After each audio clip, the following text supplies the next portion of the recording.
La presencia de la Marina estadounidense en una serie de varamientos masivos a lo largo del mundo llevó a muchos científicos a pensar que habían reanudado las pruebas con sonar en profundidad.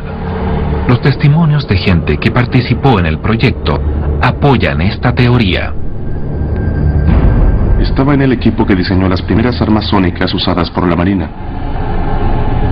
Nuestra meta era crear un arma de largo alcance que fuera efectiva bajo el agua. La Marina creó un resonador acústico, un dispositivo capaz de generar enormes explosiones sónicas de baja frecuencia.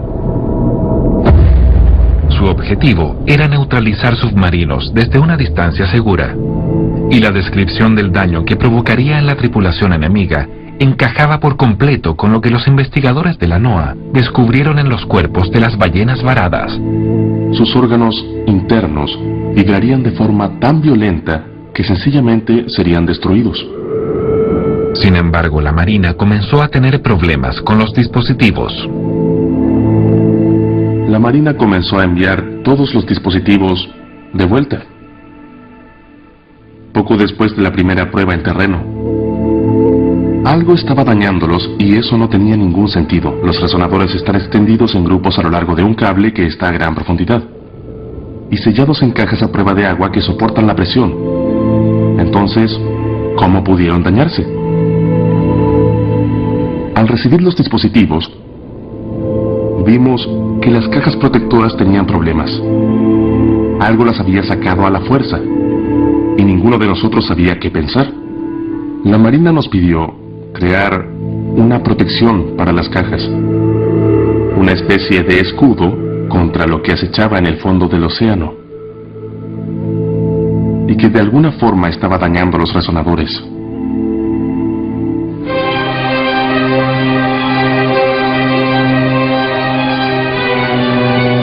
Llevamos el cuerpo de regreso al laboratorio, pero no estaba en buenas condiciones. Diría que recuperamos un 30% y descubrir algo sería muy difícil. Comenzamos tomando muestras de ADN para intentar establecer la estructura genética de la criatura. La pregunta es, ¿de qué mamífero acuático se trata? ¿Será el delfín que oímos en la última grabación? Iniciamos nuestro análisis preliminar revisando el tórax, o lo que quedaba de él, y parecía ser flexible. Una característica de los animales que evolucionaron para la vida en el mar.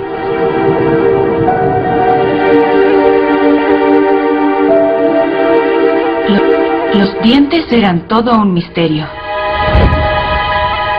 Un mamífero acuático suele presentar homodoncia. Eso quiere decir que sus dientes tienen la misma forma y tamaño. Pero nuestro espécimen tenía caninos, incisivos y molares. Una dentadura omnívora. Ningún mamífero marino es omnívoro. De todas las partes que recuperamos, la aleta de la cola estaba en el mejor estado. Se parecía a la de un manatí. Si mal no recuerdo, alguna vez hubo una especie de manatí que vivía en la costa del Pacífico, pero fue cazada hasta su extinción. Y nos preguntamos si se trataba de una población oculta o un pariente desconocido de esta especie. Usamos los rayos X y había huesos en la aleta de la cola. No podía ser un manatí. Ninguna ballena tiene huesos en la cola. Entonces, ¿a qué nos estábamos enfrentando? Y luego estaba el cráneo. Faltaba más de la mitad. Y tenía un agujero en el hueso frontal, justo sobre los ojos. Pensé que sería un orificio respiratorio, pero no se parecía en nada al de los delfines. El cráneo estaba tan destrozado que no pudo ser reconstruido. El equipo envió moldes de resina a un experto forense en un intento de recrear el aspecto de la criatura a partir de sus fragmentos. Y luego encontramos restos de huesos de pelvis. Las focas tienen esos mismos huesos, pero su fémur es corto. Incluso con las partes faltantes, el de nuestro espécimen era mucho más largo. Así que, después de todo nuestro análisis, no llegamos a ninguna conclusión sobre estos supuestos mamíferos marinos.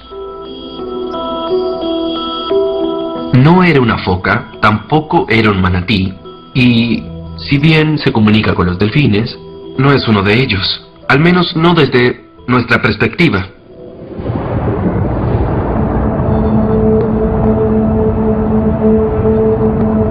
Han pasado millones de años y los simios acuáticos ya no se conforman con los arrecifes cercanos.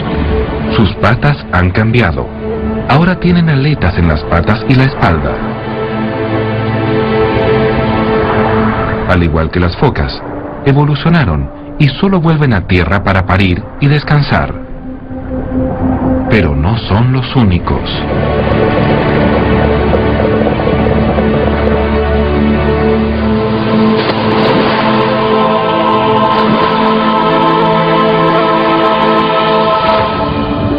Aquello que comenzó como una alianza contra un enemigo común es ahora un fuerte lazo de profunda amistad.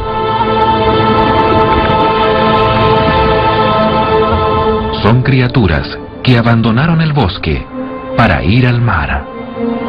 Una transición que terminaría con el tiempo. Ellos dejarían la tierra firme para siempre. Ahora pertenecerían al océano, igual que los delfines con quienes entablaron amistad.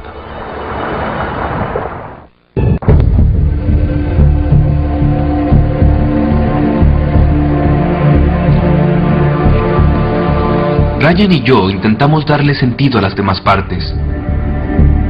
Y encontramos un hueso, tal vez una costilla, que probablemente salió de una ballena y no era parte de esa criatura. Tenía ciertas marcas, la punta estaba esculpida y no sabíamos qué pensar al respecto.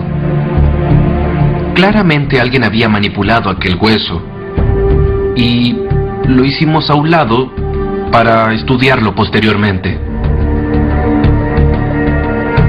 Comencé a trabajar con las falanges.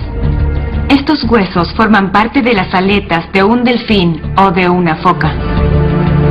Los delfines las tienen en sus aletas pectorales, mientras que en el caso de las focas están en las aletas delanteras y posteriores. Intenté ver si los huesos de esta criatura encajaban con la estructura ósea de esos mamíferos, pero no tuve éxito. Comenzamos nuestro análisis de tejidos con la grasa corporal.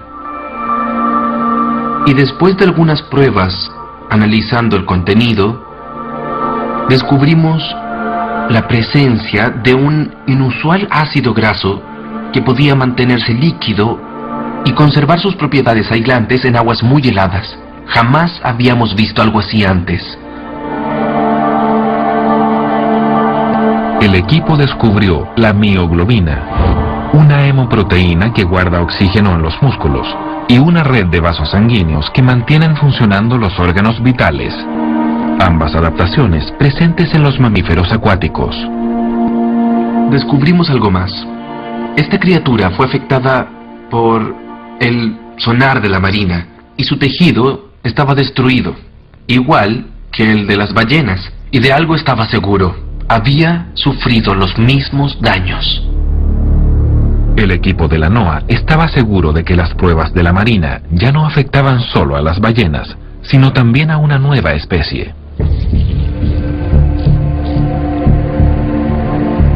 La fisiología de la criatura aportó datos sobre su comportamiento. Descubrieron un vaso que, si bien fue dañado en el ataque del tiburón, es otra característica de los mamíferos acuáticos avanzados.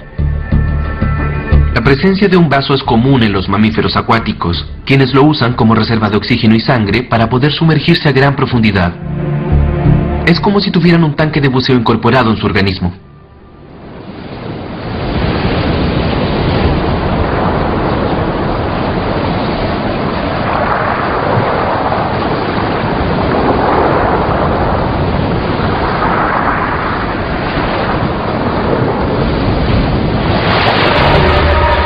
son mamíferos acuáticos que perdieron su pelo, igual que los delfines, y cambiaron el color de sus pigmentos. Los adaptaron a su nuevo mundo. Su cuerpo está hecho para soportar la elevada presión del océano. Su caja torácica flexible protege los pulmones y el pecho al sumergirse. Conservaron la cresta craneal, un legado de sus ancestros primitivos que los ayuda a desplazarse dentro del agua.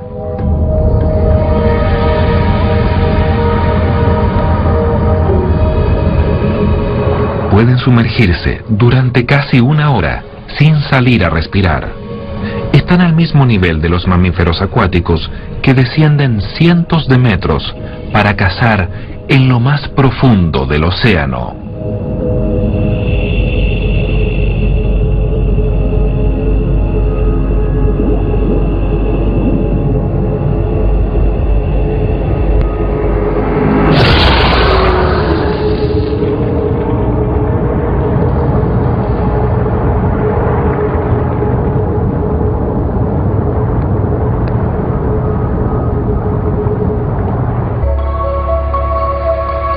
Cada nuevo descubrimiento traía consigo montones de preguntas acerca de lo que encontramos, acerca de su significado. Y el Dr. McCormick decidió invitar a alguien más. El equipo sudafricano se demoraba tanto en obtener el permiso para sacar el material del país que Brian decidió hacerlo venir. Era un colega del Instituto Smithsoniano cuyo trabajo ya conocía. Yo me especializo en biomecánica, el estudio del movimiento en los animales. Mi nombre es Stephen Pearsall. El Dr. McCormick me pidió que analizara los restos de aquella criatura y supe de inmediato que sería todo un misterio. Pero al llegar pensé, esto claramente es un mamífero acuático. Ustedes trabajan en eso. La cola se veía como la de cualquier animal marino. Pero cuando escaneamos los restos, me di cuenta de que jamás habíamos visto una cola como esa.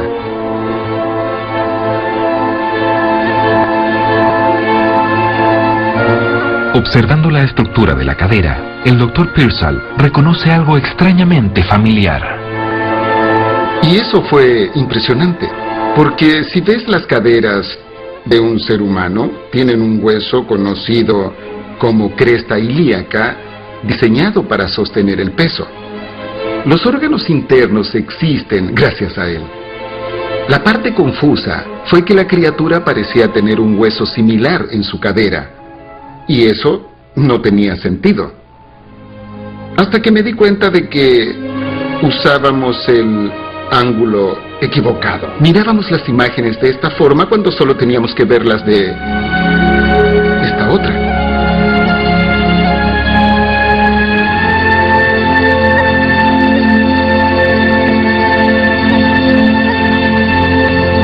Entonces, fue cuando descubrimos que este ser poseía las mismas caderas de un animal erguido. Esta criatura caminó en 2 pies alguna vez.